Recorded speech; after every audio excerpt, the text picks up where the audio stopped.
it all into one day, but we were literally gonna do it. Uh, we were gonna start it today, and it would end like Friday at whatever it is, 12. And then somebody's like, you guys should definitely do it at least one day before. So that was I'm glad we gave ourselves a little space there. But anyways, yeah, here we are, man. It sure is a grind. And I think you guys need it. You guys, I remember we had you guys. I don't know what's it been now. 2 months ago, month and a half. It's been a while. And I know that like in this space, it moves so fast that if people stop talking to you for a week or two, about you for a week or two, you better do something to get the word out there again. Yeah, yeah. Yeah, I think we took a little bit of a different approach with than I guess what you're normally accustomed to in the space. It's kind of funny, we've been talking about it today. It's like we're in the NFT space, but we're not really an NFT project, so to speak. So it's I think there's certain things that jive really well and people are super excited about. For example, the way we work, the kind of communication, this that, and then there's other stuff that are just like, whoa, you guys are taking 6 months, or there's like, so there's some things that I think jive really well with the space, and that other things are just people aren't accustomed to because what you're delivering is so different than what you're normally used to delivering in the NFT space, where there's things that you can turn around and deliver in a couple months. What we're doing took us kind of years to get here, so yeah, it's interesting. So on one end, like there's not as much, like, so to speak, like the hype around what you'd normally expect from a hyped project. And then on the other hand, you have like a really, really strong fan base, a really strong community who gets what we're doing, believes in the long term, and also is gonna, seize the short term benefits of being part of the collection. So yeah, I think we're not like a super hyped project, but at the same time, I'm really happy with the kind of the support and the backing that we have, and yeah, it's interesting. Wait, is it Danielito el Terrible? It is Danielito el Terrible. Why? Ah, so hablas español. What happened? I said hablas español. Sí, por supuesto. Ah, no Sí, sabía. sí, sí. Nosotros somos argentinos. Oye, eso. Yeah, We're yeah. we're, we're gonna cut it out. I was just telling him that I guess presently surprised that he speaks Spanish. He says he's Argentinian. Yeah, yeah. The So, the the the the whole company, the whole team is in Argentina. Most of us are Argentine.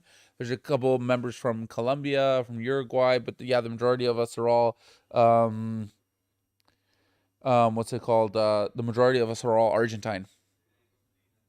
dope, dope. Why don't it's later than we normally have AMAs, so people are probably gonna trickle in slow. But I think I'm gonna get started because we got a good vibe. Vod, so if you can just confirm to me that you will be recording, either tagging me in the chat or by DM. Um, that is appreciated. Danielito, we have, I think you've been here before in the previous AMA, but just in case, right on top of the stage, you'll see a chat where we will be chatting about stuff that we find interesting about the project. Um, normal DJ and stuff, making jokes. Don't pay attention to them if they get offensive. I'm all about those offensive And jokes. We need to bring them back. um, they're a little bit they're a little bit cynical in this market. I just want to let you know I am joined by our esteemed founder, Frozen. He is with us today. Normally he just Oh, sits back. Hey, Frozen, how's it going? I love the new PFP. thank you. Normally he just sits back and hangs out, but I'm sure if he wants to interact, he will. And we're gonna get going. Unfortunately, I was not in the last AMA, so I'm not aware a lot about Collider Craft. Actually, not true. I was in it, like I think I joined halfway or something like that, and I got to see pretty cool stuff that you were sharing on screen of the art and the fashion sense in it, and I just thought it was pretty dope. I remember that, but I don't know much about the project. So, if you can give us a little bit of a refresher on Collider Craftworks and then lead us into where we are today. All right, let's do this. Let's jump right in. Um, do you, Johnny? Do you think we could get them the Twitch link? Can we post on the chat for this stage? What do you mean? Like Yeah, but share on sometimes your some Twitch? yeah, so we can post our Twitch stream. So we've been streaming all day long. So basically anybody can kind of get some like visual support for anything we're discussing. Um, Yeah, if that's okay yeah, with you no guys. worries. Yeah, no worries. The only thing is that my Nugget PFP is very valuable. So if you intend to use it for the streaming, you're gonna have to pay me some royalties if you use my Believe Nugget it, PFP. brother. Believe it. But if you don't, you good. We're all about paying those royalties. All right, we're good. Yeah, man, go ahead. All right, dude. So Johnny, were you able to post the Twitch so people can see? Oh, work harder and faster. Let's get it. All right, guys. Yeah, So just let me know when you guys are I'll give popping. you We're yeah, live. I'll give you just a little bit background on us, on who we are. We're a team of almost 100 people now. At their studio, we've been around for 5 years as a company, as a studio here in Argentina. We set out with the audacious goal of becoming the world's best uh, team when it comes to character production for AAA titles. So those big games, those big blockbuster games, we make characters, and we were like, hey, why don't we just try to be the best? If we're gonna fucking do it, let's fucking do it right. So it was an incredibly ambitious goal because there's no like studios in Latin America working on AAA titles. So it seemed like a ridiculous proposition, but fast forward 5 years, and I definitely think we're one of the best in the world for sure. Probably one of the biggest teams that are only making characters for games. Now our team is more than just artists for characters. We have engineers, game developers, sound technicians. The whole uh, the whole caboodle. I can't remember. Caboodle. The whole caboodle. Yeah. So we're a big team, and can you share my screen, Jonathan? I call him Jonathan when he's slipping. Yeah, I hear you. I Johnny's when know he's that. doing a good job. Okay, so these are some of the games that we worked on. If you guys are on the Twitch stream, you guys can see. So we worked on games like Mortal Kombat 11. I think we made like something like 80% of the characters, thousands of pieces of gear. Injustice, Gotham Knights, Street Fighter, Assassin's Creed. So we've been in the trenches. We're battle proven, battle scarred. I don't know what you would call it, but yeah, we've definitely been in the trenches. And you kind of during this journey of creating content for games, we realized that the costs in games were going up like a 20% per year, and that was really outpacing the growth in the industry. And we're like, hey, game developers are going to need to find a better and more efficient way of making characters for games. And at the same time, we were like, hey, all the money being made in games is by selling skins. So we're here kind of, well, there's an opportunity here. So we started developing a tool for game developers to actually be able to make characters very quickly. And in August last year, we took about a year to make this decision, just so you guys know. But in August last year, we were like, hey, instead of making something for game developers, we're gonna release it to the public, and we're gonna do it inside of the NFT kind of the NFT space. And that's where we're going to build our community and kind of build a reputation for ourselves and kind of release this into the public. We saw it would be a perfect fit. Obviously, it was extremely scary at the time. It still is a little scary. And so, yeah, in December, we announced our collection, which is Cypher. And I'm going to, so you guys can, let me see, where is this? I think I So have, you guys create the art and the characters for games, like they come to you with a theme and you guys draw it all up for them? Si, senor, but it's not just the real tricky part, the hard part. Could you share my screen, man? Yeah. So the what's it called? The hard part of all of this is building this in 3D assets and making it all work inside of the game engine, right? So you have the skinning, the rigging, you have to create all of these assets, model them, and then prepare them for game assets, right? So this is a really long process. So for one character, you're talking about like 3 months of work for one character. And the cost for something like this is generally around like $50,000 to $80,000. Once it goes through the whole production pipeline, right? So you have people like us building it. You have maybe some other people making the hair. You have the animators. You have the riggers skinning, and then people integrating it. So once you get the whole thing, facial animation, once you get all of that and you stick it into the game, it's something like $80,000, and like 3 months of work somewhere around there. And yeah, And a that's what lot we of do. We do people the behind we do it. the characters. And so, like, if you think of like games like Fortnite, I think maybe like it's close to almost a 50% of their revenue comes from selling skins. So a big part of the revenue actually comes from characters. So we're like, hey, we make the characters.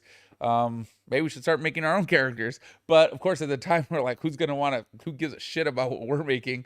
So it's kind of funny. We're like, all right, maybe we'll start for a couple years making content for game developers, and then we'll kind of make a name for ourselves, and people want to buy our own stuff. And when we saw what was happening in the NFT space, we took about a year to really like do a deep dive and understand what was happening in the space, and kind of this shift in consumer behavior and some of the brands that were coming in, kind of the underlying technology, and just trying to understand if is this a fad, is this a rug, like what the fuck is going on here.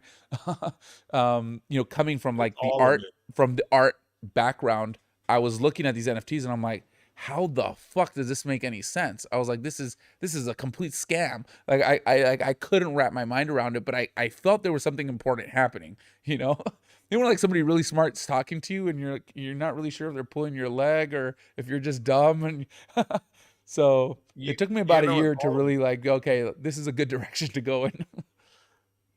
No, it's all of it. What's It's fad. It's hype. It's all of it. You were saying, Frozen? Yeah, I just wanted to ask a question. It's been something that I'm glad to actually get a chance to chat with you because I'm actually a digital animator myself and worked for quite a few big companies, but mainly in the film business. Yeah. And I specialize in rigging and stuff like that. So I Oh, definitely know what all this process entails. But what I was wondering actually, because I mentioned this in the chat, but I didn't know if you'd heard of this thing that the guys wanted to do for Final Fantasy. This was ages ago. The very first sort of 3D movie back in the day, and they created this female character that they wanted to kind of do something similar in a sense to this, where you've got, I mean, as I see it at least, where it's this character that would then be sold. A huge amount of work went into it, and the idea was that then it's an actual digital actor that gets sold off to other productions and used, pretty much by everyone. So you got a similar face and everything, and it completely flopped and everything, but which was kind of sad. I was thinking it was amazing, to be honest. But this kind of reminded me of that, and I thought it was really cool. And what I was wondering was what are we actually getting? Are we actually getting this the fully fledged 3D avatar and access to the files somehow, yeah, for um, sure. or Yeah, could you give me a breakdown of that? you're gonna have access to the production file. So all of the material sets, the mesh, the game mesh, all the materials, the smart materials. Basically, we have like tools for you to be able to integrate it into the Unreal, where you're gonna be able to have like all the micro detail. So part of it is shaders, part of it's our material sets. You're gonna have all of that. So when you integrate it into Uh, the Unreal, it you have a AAA asset fully rigged and skinned, and yep, it's rigged with the metahuman skeleton. And I think where yep, like I kind of riff off of what you were saying, this was literally kind of a stupid proposition 2 years ago. What is needed for this actually to be functional and to be useful to people is that you need kind of like an industry standard for the animation side of things, right? So if yep. every avatar and every game is just using different rigs, one avatar is not going to work in the other game. And what Unreal is doing and what the Epic team is doing is that they're building an industry standard for film, for advertisement and games. Basically, you're going to see this kind of convergence happening, and they're building the standard with MetaHuman. And so now I think everyone's going to start using this, and so now we have an industry standard. So basically, we grabbed all of our content and moved it onto the new MetaHuman rig, which took an insane amount of work, halfway through the project, because it was like, oh, this is what everyone's going to be using now. And so now you can just drag and drop the asset into Unreal and just start running around and shooting and start making your own games like right off the bat, which people in our Yep. community are doing. There's a couple other projects that just started dropping our avatars into their games and running around and stuff. So I yeah, you're still gonna have think full people access to don't the realize files. how huge this is, to be honest. I was watching one of the videos that you'd led when you're talking about the factions and going a bit deeper in the design and everything. I was just like, fuck, this is crazy. I have to get in contact with these guys, and I was almost like a little bit kind of sort of sad about it because it's just like people aren't just going to realize, and all the effort that went into all the trades and how you set all that up. I mean, I will give back the floor to Crypto Track, but I just wanted to say I'm quite a big groupie of what you guys have been doing, and I think a lot of it is very early, and I think it's probably going to be a big long term play. But if it works, I mean, this could be fantastic, and I really love the the the design route that you went with these avatars as well, because you actually want to own them. You want them to be your avatars. So Thank I you think for it's very saying very that. cool. That's what we work day and night for. We're like, even if you get a pioneer, like it's the most common one, they have to be so fucking cool. We're like, fuck yeah, I got this. So We did um the exact opposite. yeah, I think what's happening too is that, and it's okay because we don't want to like drive everyone crazy with all this stuff, but the trend in technology and what's happening and what's happening right now, what's like around the corner is insane for like virtual identity. So you just being able to pull up your phone and being able to do like a stupid dance or something with your avatar, and it just basically doing limb tracking, so it doesn't even need motion Yep. capture, and you could just like fucking make like stupid TikTok videos with your avatar and make a skit with a friend. Start like creating like your own Instagram account for your avatar, and you can just tell stories and all of a sudden have like millions of followers for just like this, or VTubing, building your own games. It's like this shit's gonna get wild over the next couple of years because the Oh, technology yeah. is like it's just kind of there. And then when you couple that with NFTs, Yep. it's gonna be nice. So like the visual wallet, one thing that's really powerful about it, and we're not like getting super into it because it's still kind of early, but it's literally a wallet. So you're gonna be able to connect this to your MetaMask, and pull your NFTs. So one of those NFTs is gonna be the avatar, but you're also gonna be able to pull your other NFTs down and have your 2D NFTs and slap that onto a jacket or a pair of sneakers. And when you can do that and then run around in the game, and it like the value prop is just so huge there. So exciting stuff, my friend. Yep. I mean, if this works out and metaverse can work out the way they could do, you got something pretty awesome. Yeah, well, hopefully it doesn't play out the way our friend Suck is proposing, but it's gonna happen. Hopefully the cool people will get to decide. It'll come someday. We had Yeah. an interesting conversation with a friend recently where I was telling him I was trying to convince a real life friend to get into the space, and he's a gamer and stuff. And I was telling him like, you can play games that you actually like. You can earn tokens by playing it. You can trade the items. You actually own them and all this stuff. And he was just like, nah, fuck it. And I was just like, yeah, I guess the space isn't quite ready for it quite yet. But yeah, that's a good thing, you know. It means we're ahead of time. So Yeah. Yeah, the thing is that once like the gaming industry can understand how to interact with NFTs, it's it's you. it's crazy. They're still trying to figure it out, and I think they're being very cautious. They don't want to take that fat L. So some of these big like basically they're corporations, they're taking their time. I think they're all working on it, and they're just trying to figure out how to get in, you know. But once they can figure it Yep. out, the thing is that a lot of the bigger companies really have a bad rap. So you're talking, well, I'm sorry, guys. I'm just Yep. gonna talk shit sometimes about people, but That's fine. but like EA, Ubisoft. I mean, they've just like fucked their users over just over and over. And then you're like, oh, and on top of it, we're gonna give them the power of the NFTs. That I mean, we're just gonna get skull fucked for the rest of our lives. So like, why would we want Yeah. these guys like putting NFTs into the games? It's already bad enough with it is with the loot boxes. So I could understand from a gamer standpoint. And also, I'll tell you something else. I think where we have a massive advantage, where we're going to be able to be competitive, is I actually don't believe any of these companies are actually going to give the assets to the players. Like it will be kind of like a fake Mm. NFT, but it still lives Like on their IPFS or server something. and they still control it. So Yep. I think that there's going to be few companies like ours that can actually compete with them visually, graphically, and then actually be fully decentralized, like, fully on chain and out of our control. So that's where I feel we're going to be able to be competitive, even when bigger players come into the space. But we'll see. Yep.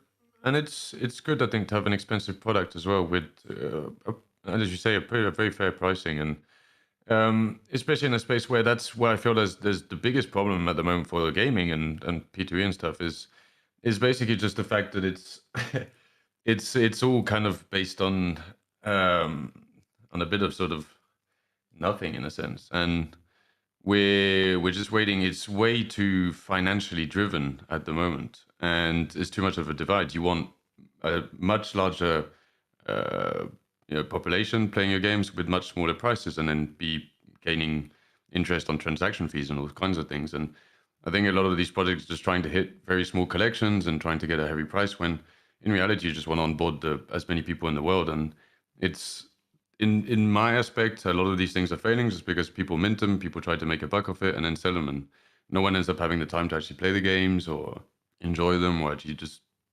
value these assets. And holding a $15,000 asset for a game is kind of weird in a sense. Yeah. Yeah, 100%. I think everyone's gonna like it's gonna take some time to figure it out. I can tell you kind of like our kind of our thesis or our direction is we do envision a world where we have hundreds of thousands, if not hopefully millions of users, and we can kind of talk about how we believe we're gonna get there. And then we kind Yep. of have these two target audiences. One of them is your everyday user, like you were mentioning, who doesn't want to drop $1,000 on an avatar. And then you have the collectors who really do believe and are they either just love the product or they're just collectors. They just love having these unique and rare items, right? So these collections that we're making, so for right now it's the Cypher collection, and then later on in the year we're going to be showing the horror collection that we're doing.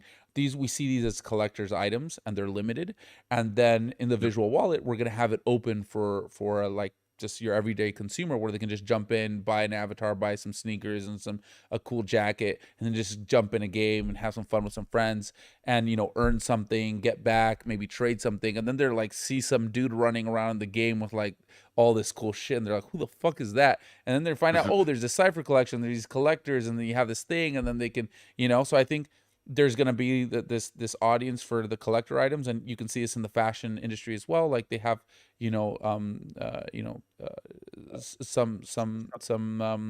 items that are more for the larger public, and then some that are very limited edition items. So that's the kind of the way we see ourselves landing. But that's also where it's very different from other products, and why I liked it so much is because there's an actual product. You can actually do something with it. You can equip it. There's a lot of work that's gone into the trades, as I was saying. There's all the items and the factions and the sort of the whole design around it, and you're actually owning something, as you're saying. Again, a lot of people probably don't realize this, but a completely rigged model and skins and everything is a hell of a lot of work, and it's pretty much the only quality avatar that's on the market at the moment. And I feel like it's kind of what Neo Tokyo aimed to do, but kind of missed where you guys are actually doing it and doing it right at the moment. So, and also the whole educational stuff that I wanted to touch on that you guys are doing on the Discord, I thought was very well done. So yeah, a lot of kudos to what you guys are doing. I think it's a necessary step in the evolution of the space if we want this stuff to really happen. So it's good that you guys are doing it. I was interested in doing something similar actually a few months ago, but I would have done it solo, and it just took too long, and so I decided to do 2D. But um yet, on that note, I'll let Tract keep on with this, and I'll just hang in the shadows. It was excellent getting a chance to actually talk to you this time. all right, thanks, man. Yeah, and I appreciate the kind words. It goes a long way when it comes from somebody who like who's seen this stuff. We I don't you know the guys from the Angry Ape Army. Yep. They've been in gaming and film for a long time, and we talk to them. They're like, hold on a second, you mean you're making like next gen generative characters? I'm like, is that even possible? And like, yeah, like how the fuck are you guys doing that? And we're like, here, let me show you. And they're like, what the fuck? And we were just like, I was like just hitting the random button and these like characters were popping up and all the shit was working together. Like, what the fuck is this? And it was so cool to see somebody who actually like got what we were doing, because a lot of the people that we had been showing are, either from like, we were talking to investors that are more from like the traditional technology and, tech companies, or and it's hard to like show, like when you show people we talked to some guys that were like leads at oh god, what are these guys called, um fuck, it's like one of the best VFX houses, Like, um oh, Weta, sorry. Some of the guys that were like lead technical artists at Weta, they're like, you guys have what, you have thousands of assets, and we're like just showing them all the scanned assets we have, and they're like, that's got to be like the biggest library of digital assets we've ever seen.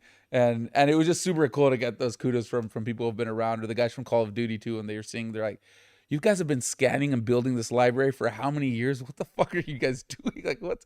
It was fun. So there's those brief moments where, so we appreciate it, man. no, it's pretty dope. But yeah, it's the same thing with Angry Ape Army, as you're saying. I really like what they did. They're set up with the traits and everything, but it is all still 2D and stuff. And I have messed around a little bit because I mainly work in Maya, Mm-hmm. with a Python script to do a generator Mm-hmm. for 3D traits and stuff. And yeah, it's interesting to say the least to work with. But yeah, I've worked with ILM and countries companies like that, so I definitely get what you're coming from. So yeah, Right. I'll let you take on, Jack. Thanks, man. No, no. Frozen keeps doing that. You guys, we can tag team. It's cool. Danlita, let me tell you what's going on here, right? So I'm a noob when it comes to gaming, right? So if it's like a gaming project, especially if our illustrious founder is into it, he will like help me out because he knows I get a little bit like flustered when it has anything to do with gaming because I'm not necessarily a gaming person. I'm getting into it, but I actually appreciate it because he's gonna ask questions that I wouldn't know to ask. Yeah, I'm gonna ask the noob questions, let's do it, man. which is what are you doing over there? I don't get it. You're giving me the ability to create the kind of characters that you would normally create for these AAA games. Is that what I'm understanding? Yeah, so this is, yeah, I'll actually jump in. So this is, can you guys see the Twitch stream at all? Because I'm sharing some images there. I want to turn it on because I feel like it's gonna have audio and it's gonna interrupt the AMA. But let Yeah, me you see could if I just, do it real quick. mute the audio. Like Let me- if you guys, because actually I'm screen sharing there on the Twitch, just so you guys could actually see. Or I don't know if there's another. Well, actually, right now I don't know if we're set up to do something on their Discord. No, probably not. No. John, Bear with me. what do you think? Can you just share the Twitch there on their chat again, so everyone's had it? Okay. Yeah, it's been pinned as well, guys. If you want to. Share the Twitch there. And then yeah, just make sure to mute the Twitch stream. All right, I've muted and I have it on now. All right. So what you're seeing here are the 5 factions that we have.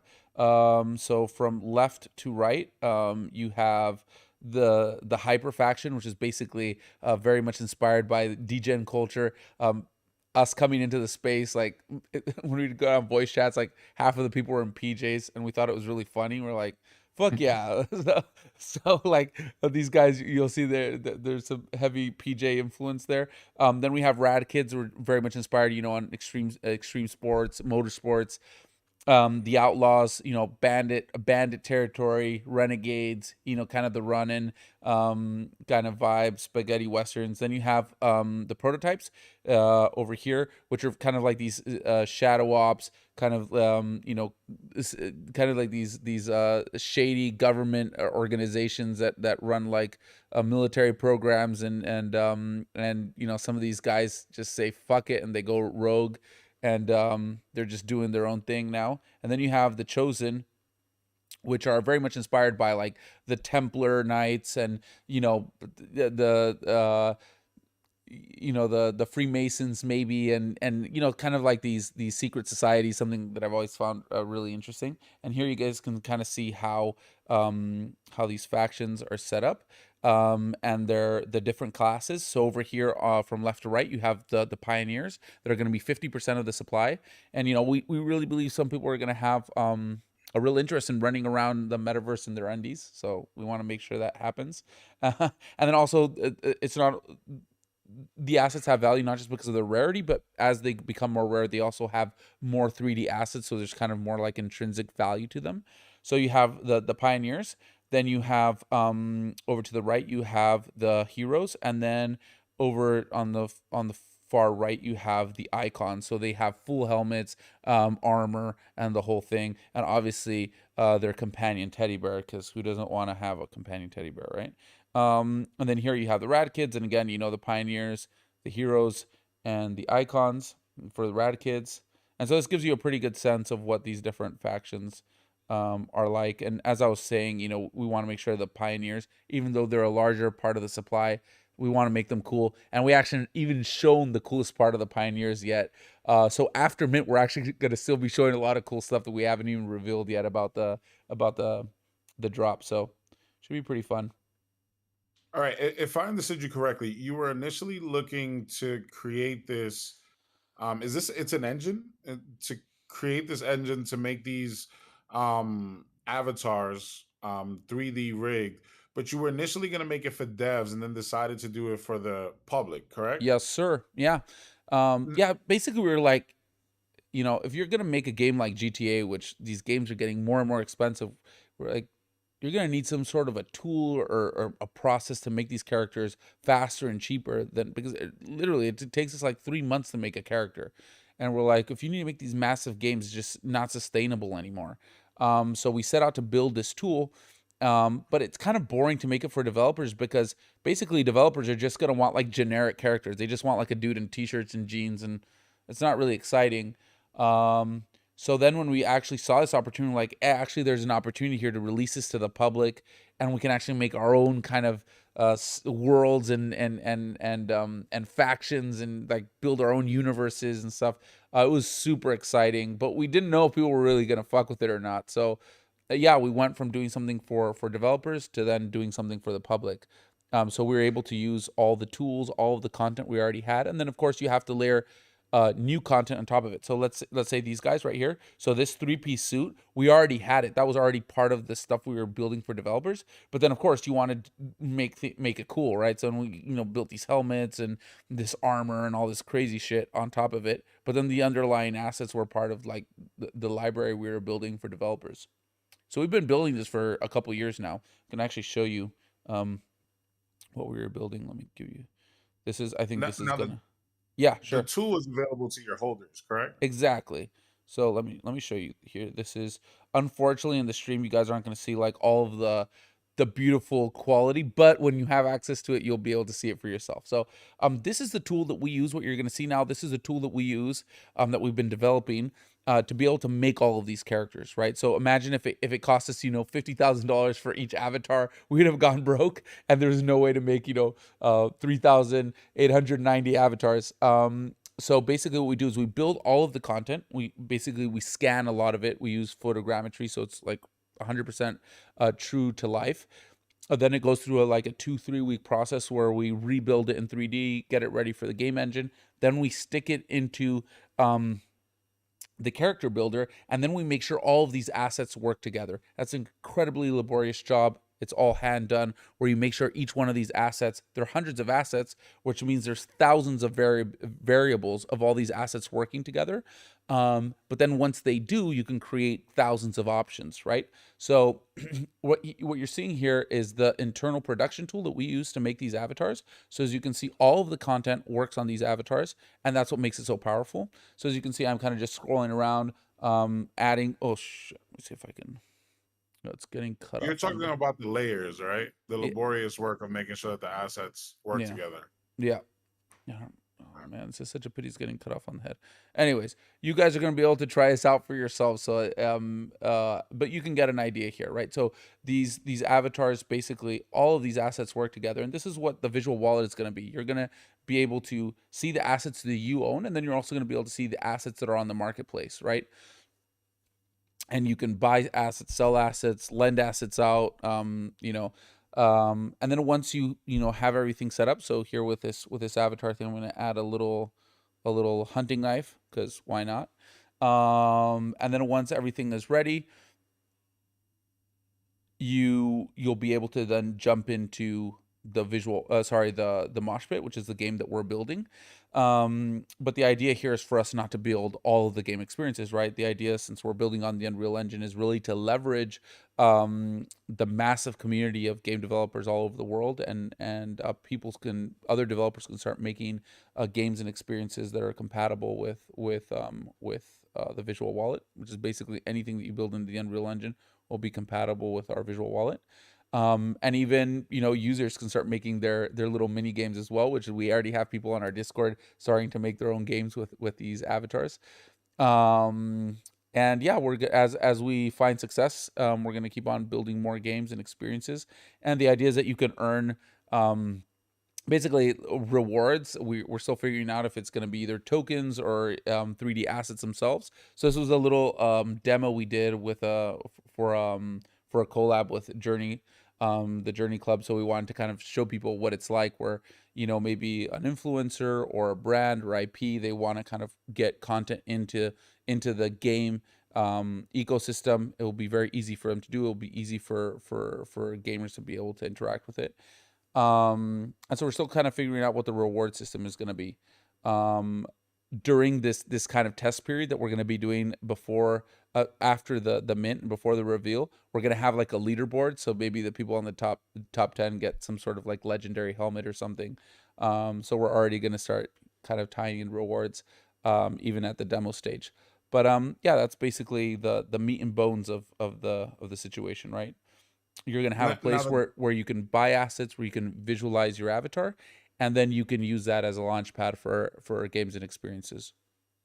so the first collection is the Cipher, correct? Yes. And the Cipher is like a full blown NFT, right? It's just that people can go into your marketplace, access your library, and switch and swap out assets to make their Cipher the way they deem fit, right? The way they want Yeah, to, so correct? yeah, so what I was showing you right now is our production tool, which gives us full control over everything. So everything is editable and customizable. And the balance we're finding for the consumer product, right? What's going to be the visual wallet is that we're allowing a certain amount of customization, and then we're locking certain assets in to really preserve the value of like a collector's item, right? So let's say fast forward 2 years from now, if this is extremely successful, there might be collectors who actually want to buy from the first drop, 2002, whatever, May 20th, I want that asset. And then somebody's like, oh, I swapped out the tennies and then the pants, and we're like, oh, well then what's the value? Because you switch some things. So we do want to preserve the collector's items value. So what we're doing is we're allowing you to switch the helmets, the headgear, glasses, hats, all that kind of stuff, and weapons and gear. So backpacks and melee weapons, and like the assault rifles and these kind of things you're going to be able to switch off, and then everything else we're locking in, and that way you can lock in the rarity and the collectability of it as well. So Nice. when we do like sorry, Crypto, when we do like a switch or something, do we have to like remint, or is there going to be a transaction on the blockchain? Is it going to be stored essentially elsewhere, No, or it's basically it's pulling the data off of your your MetaMask or your wallet. It's pulling that data, so you're going uh to be able to switch things on and off, because we're basically pulling that data into the visual wallet. Like, this is not going to be living inside of our server, right? We're going to be pulling yeah? these assets from your wallet so you can visualize them. Then we compile them, stick them into the game, and then pull them back out and then put them back into your wallet, right? So this is a technological feat. Is it What just we're you doing. We have guys some that do it on incredibly the smart metadata people. sort of thing? Sorry? Is it just you guys doing it on the metadata sort of side of things, and you're updating it in the background, so there's no transaction for anyone any moment, or Yeah, so we're no, we're what's it called? We're basically pulling the asset from the servers into the visual wallet. And we're obviously using the metadata to basically keep track of the asset, but we're actually pulling the asset from the server onto the visual wallet, then compiling that. So for example, let's say you have 5 helmets, you switch one out and you put another one in. there's no transaction fee because that's in your wallet. You own it, right? Now, if you're like, oh, I'm going to sell this asset and I'm going to buy another one, then of course, yeah, there would be a transaction fee. And that's actually one of the big things that we have to figure out now is going, okay, well, at the beginning, when this is small, sure, you can do it on the Ethereum blockchain. There's going to be innovation on the on as well. So we're kind of like, maybe the fees aren't as bad. We'll see how that develops. But I when you're really think it's talking about okay. hundreds of thousands of users, we're probably going to have to find some other solution. And basically, like the way we see it is that, well, I don't want to really get into like, I'm not the ideal person to explain this, but we're looking into other cheap ways with other chains to be able to not have like these expensive transaction fees, but still hold it on the Ethereum blockchain, kind of like the where you're really holding the actual digital good, and then you're using other chains for quick transactions, so it's cheaper. Yep. But we're going to be Yeah, kind of delving more like into that we into the we would be future. doing with IMX after with the Nuggets on L1.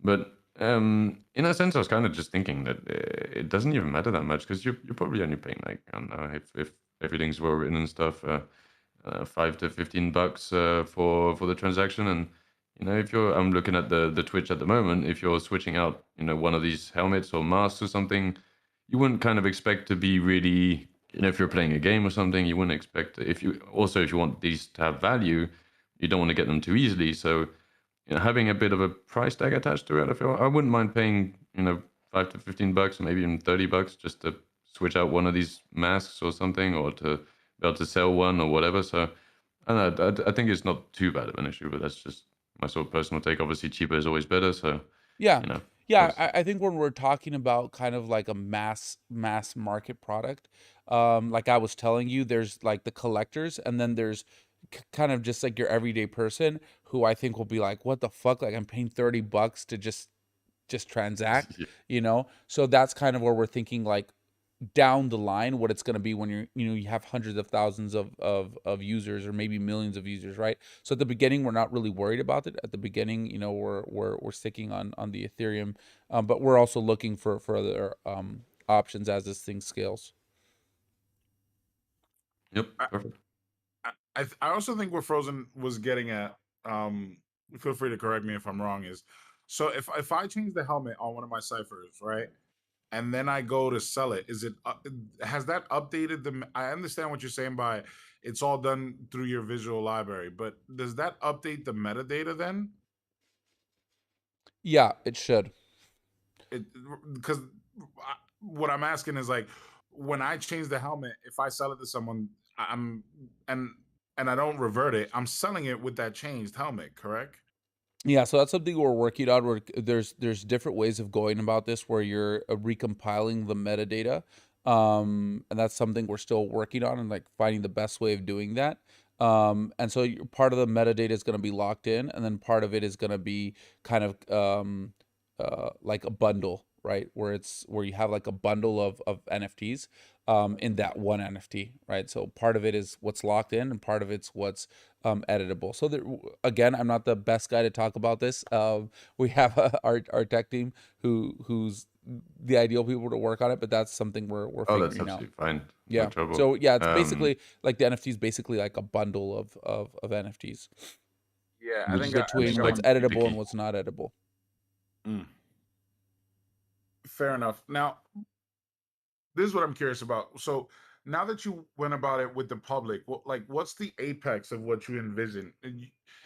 Is it fair to say that what you're working for, and when you say things like if this thing takes off and gets popular down the line, what you're envisioning is the greater public coming to use the tool, as well as whether it be your first collection cipher or any subsequent collections, using those to be able to play in whatever games devs allow them to use your assets, or any metaverse land where your assets are allowed to play. Is that like the apex of success for Collider Craftworks? All right, I think there's like a couple kind of well, milestones of success, right? So one of them is when you start seeing other developers developing content, that they want to integrate into the virtual wallet. So just um, I'm not 100% sure we discussed this because I was just on another AMA. I don't think we did, but to give you like, I'll give you a couple of examples. We were just talking with a company the other day that they build virtual experiences. They were contracted by an agency that represents musical artists that are some of the most well-known musical artists in the world right now. They're about to go on tour. They're building a virtual experience for them, and they need a really robust avatar solution for this, right? And they need it on chain and all this kind of stuff. They have no fucking idea, like like the smart contracts, the NFTs, like they have no fucking idea. And then the avatar solution that they have right now really kind of sucks. Um, so just the whole experience is going to suck because people are in that experience, but they want to see each other, and they want to see each other in a cool way, and you want to look cool too, right?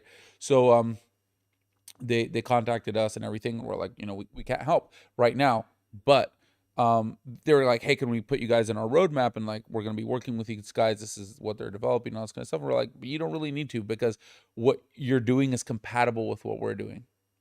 Like, we're building this tool where people are going to be able to build their own avatars and jump in. And if you're building in the Unreal Engine, it's going to be pretty simple for us to connect your experience with ours. Like, that's literally this export tool where we're compiling the assets, bringing them from your wallet, compiling them, sticking to a game experience, and pulling them back out. Like, all that tech, like that's what's valuable. And you don't need us. Like, you can make your experience, plug it into what we're doing, and you're good.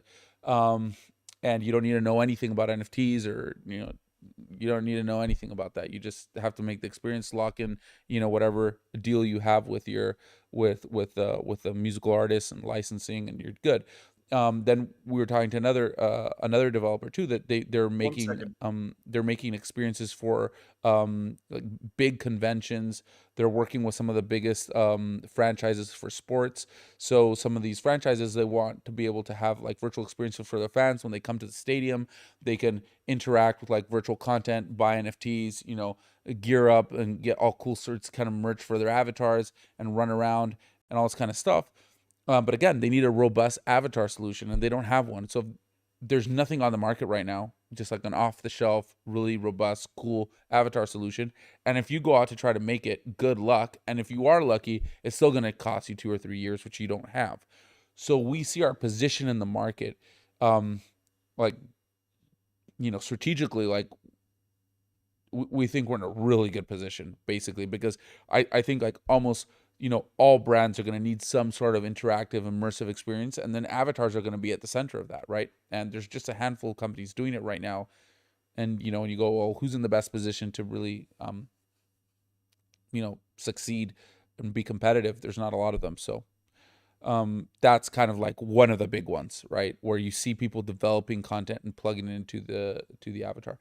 And another big Wait, like Ben, touchstone. 1 second. Yeah. Before you go to the next milestone, just a quick question. That first agency, that's working, I guess, to do like musical metaverse experience, Yeah. music metaverse Mhm. experience. When you let them know you're not gonna have to add that you're working with us, in your roadmap, because the way we're building is just so you guys will be able to use it. How they resonate with that? How was that received? I don't think that was the ideal thing. Like, ideally, we're like, hey, yeah, let's work together. We'll onboard you guys and all this kind of stuff, which is definitely the vision long term. I think they're excited about it. And but I don't think it's solid enough for them to go like, hey, to their investors and say we've locked these guys in, because that's essentially what they want to be able to do. They want to be able to say, hey, look, these are the best right now. We've locked them in. They're we've got a contract, and they're going to build all this stuff for us. That's what they want.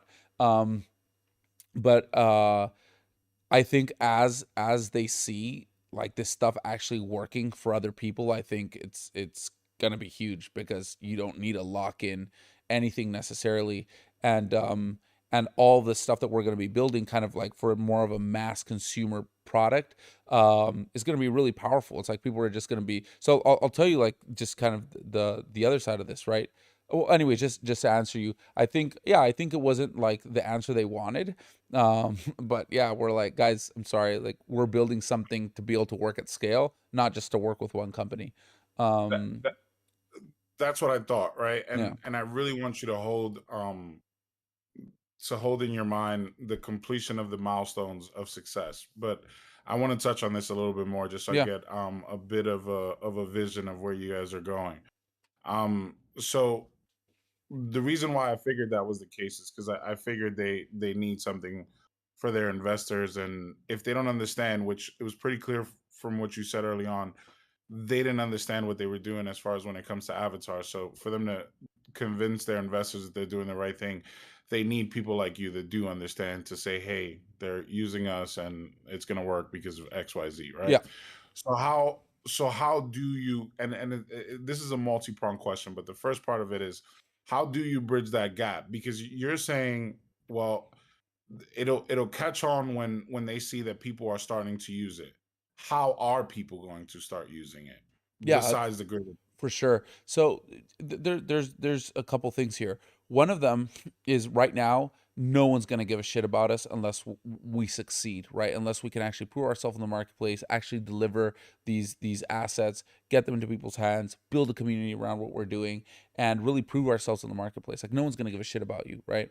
And we've been doing services, we've been working for other companies, our whole lives. Like that's exactly why we're building this. We want to build things that we're proud of and things that we resonate with, right? So if we wanted to work for other companies, we could do it till the cows come home, right? There's a ton of people knocking on our door asking us to work on services for them, but we believe that the tools that we're building are so powerful that once they're completed, we're going to be able to work with all of these companies because it will be pretty easy to onboard them, right? So number one, we need to make this drop successful. We need people to actually have access to this content, see how it works.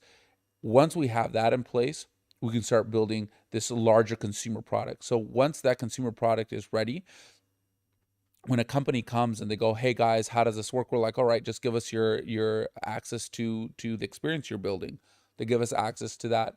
We connect it to the visual wallet, and then they can just log in, make an avatar, and jump into their own experience, and Actually, that's it, and they're great. ready to go. They're ready to go, and we're like, see, that's basically, you guys are ready. So we're like, okay, what kind of content do you guys need? And then we see if it makes sense for us. So when you're talking about like these sport franchises, it makes sense. It makes sense to maybe make some like custom content for them, right? You're talking about some of the biggest sports leagues, some of the biggest teams in the world. So like, yeah, fuck yeah, I'll make you guys some helmets and some cool jackets and shit, right? But we're going to be very selective of what kind of companies we actually build custom content for. I think there's a massive opportunity, for example. So if you guys kind of think of like musical artists or athletes who are not going to get like a Nike deal, right? There's probably hundreds or even thousands of them in all of the big, the main regions in the world, right? There's thousands of them literally with millions of fans each. And basically we can go to them and say, "Hey guys, this is what we do," and either they come to us or we go to them, and we can build out whatever it is, like a cool drop for their fans, like either sneakers or jackets and hoodies and whatever they want. And all of a sudden you have a million new users on your wallet, right? People are buying this stuff, and then now they're in the platform. They can jump in games, they can buy other content, they can sell some of the stuff that they have. And so you could onboard like millions of users basically with each one of these kind of custom drops that you do for either, a musical artist, athletes, and there's thousands of them all over the world who are never going to get a Nike deal, right? But we control, production, distribution, and supply. So there's That, there's a massive opportunity there in that kind of segment, right? Where you're not talking about those huge blue chip brands. You're kind of like right in the middle. There's a massive opportunity there. And that's when I think Stanley, like these big kind of experience create these big experience creators will see the value, and they will actually be able to just see it for themselves. Like, hey, I just connect my guy, I can jump into my experience and we're good. Like, all right. And that's what we don't not have time to do right now, right? And that's why we're really focusing on this drop and getting this thing done. Stanley either, because I got like a million questions. Yeah, that's what I thought. How long do you have left with us? Um, do we have something after It's this? okay if it's very limited. I just want to know. Do we have another one after this? Okay. We have 5 minutes, dude. Yeah. So, Okay. I'm gonna very quickly shoot off community questions. If you could just answer them Yes as or quickly no? as you can. Say it again. Apologies. No, I'll just do yes or no answers. Cool, cool. First question. I faded Collider months ago thinking I had no shot, but last minute FOMO has left me regretting that choice. Are there any avenues for attaining whitelist at this point? We're all out, but this is only half of the collection, so there are only 3,890 pieces. So it's a small collection, and then we have the second drop for the female ciphers. So there is still a path to glory. Fair enough. Next question. Why does the reveal date take so long, and how are you going to keep up the momentum? Um, it's not that it's taking so long. Like that is when we're gonna have the avatars ready. What we did want to do is give people access to their mint as soon as possible, so then they can really have the power to decide if they want to hold on to it, if they want to sell it, if they want to flip it. And we didn't feel it was fair to just keep our community like waiting and waiting. So we're gonna give them access May 20th. They can do whatever they want with it, and between the mint and the reveal, they're going to get access to the visual wallet and a demo of the game, a demo of the visual wallet and the game. And that's quite a bit when you talk about like a project before they actually do the reveal, like actually having access to this content. And we're also going to be showing some really cool stuff that we haven't showed yet of the collection. So that should be fun. Is minting out during this market condition a concern? Um, I think it'd be silly not to be concerned. I think it would be kind of foolhardy. And at the same time, I think we're really confident.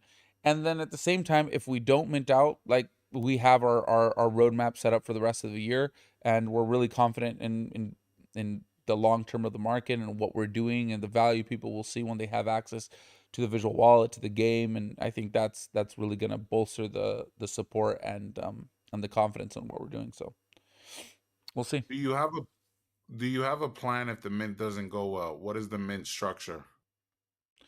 Okay, so basically, we have everybody who's already certified and they've submitted their wallets and they're on the list. If somebody doesn't mint out in the first, if somebody doesn't mint in the first 24 hours, that's going to go to a backlog that we have ready to go of notorious members inside of our community. And if those guys don't mint out, then we're going to release it to the rest of our community. Got it. I got like seven more questions, so as quickly as you can answer is appreciated, brother. What's the timeline for Collider? If you gotta like fade this question, feel free. But just in case I don't get to say anything, I just wanted to show you guys this is what you're going to be minting. So you're going to have access to this is actually our market, what's it called, the marketplace on our website where you're going to be minting.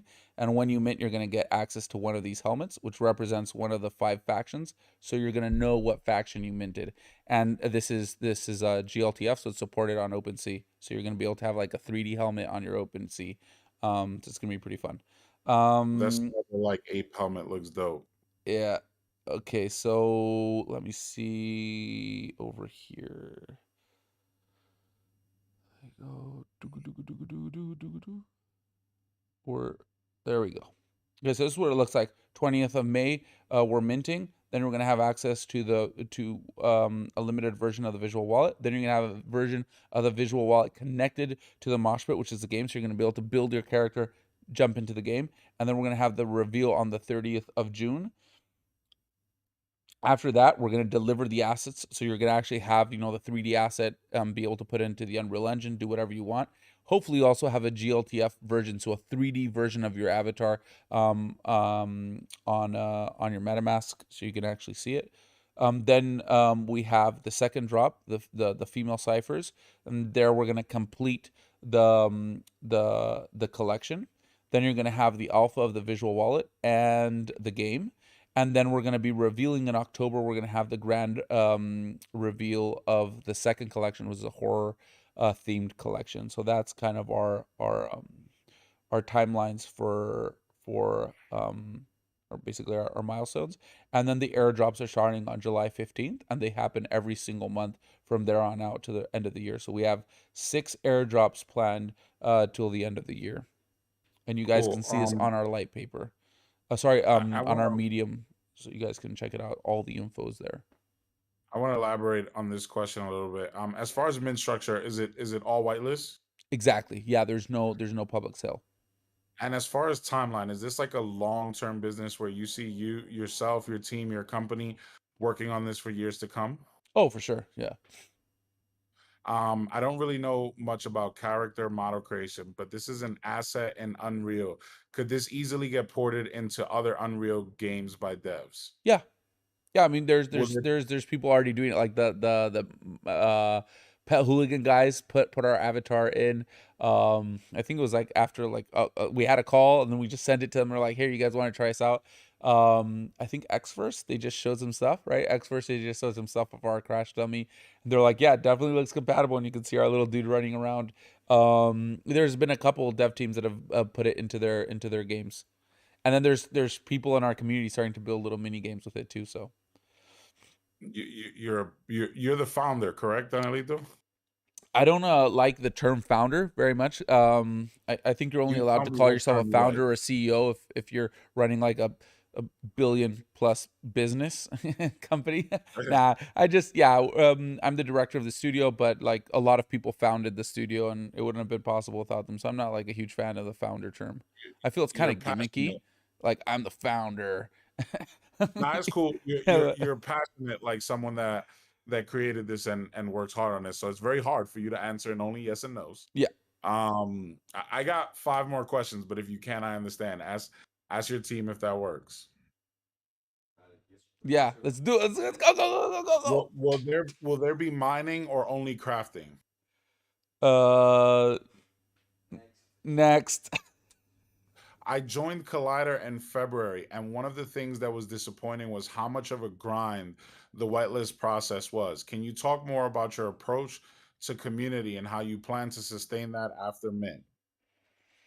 We definitely don't want people to feel like they're grinding, and we're constantly trying to find better ways of people like getting access to the whitelist and really rewarding people that do great stuff. So we're just learning, we're figuring it out as we go. And we also needed to make sure that the whitelists and spots lasted till the mint.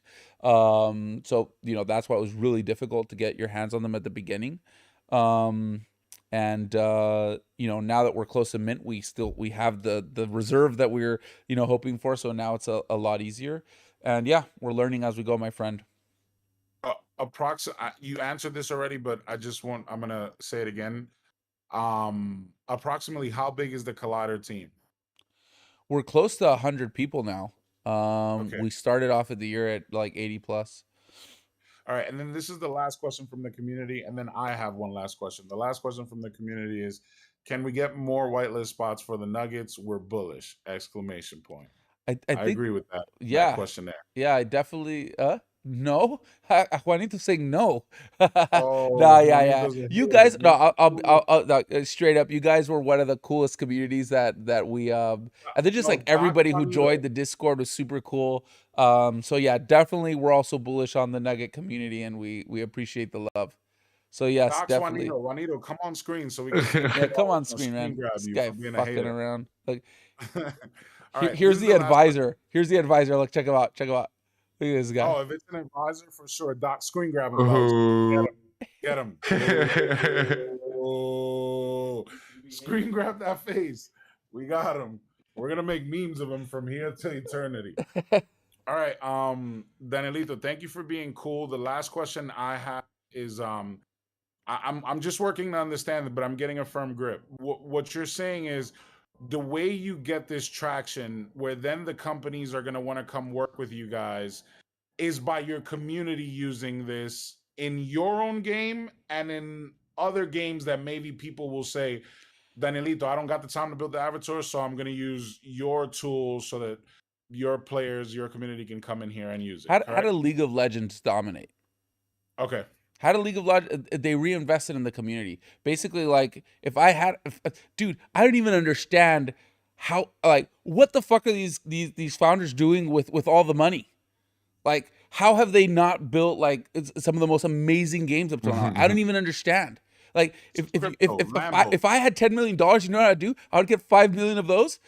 I would set them aside for our development, and I would get the other 5 and put it right back into the community. Say, hey, I'm doing a $1 million challenge for the best fucking game. I'm doing $100,000 challenge. I'm doing $100,000 for the best environment art. So it can be space, it can be medieval, it can be anything. Then I'll do another challenge for the best music video in a month. You know how much content we would have for the visual wallet? I don't know why you acting like you don't know. They buying Lambos with it. Stop acting like you don't know. This is crypto. I'll be Dude. winning all of these competitions. Don't worry. I'll be there building. Danilito, We're gonna this build, sucks. bro. We're gonna fucking build. This sucks because it's not the best question to end off with, but I am super curious, and if I don't ask it, I'm Let's gonna do it. feel Let's away. do it. One last one. I promise. But it's really not the best question to end with, but I'm gonna do it anyway. So what I'm curious about, right, is later on, right, you guys get these bigger companies wanting to come use you guys, so they don't have to take months to build out avatars for their whatever decked out games, whether it be AAA or whoever's coming to do this. What do you see is the direct benefit to your holders? Like right off the bat, as we see No, no, success in no. them, like right off the Not bat right off the bat. or long Later on, term. when that happens, when you're hot and people Yeah. are coming to you Yeah. using your tool. So it's basically like I see people supporting us right now as wanting and expecting the same kind of benefits you would get as an early stage investor.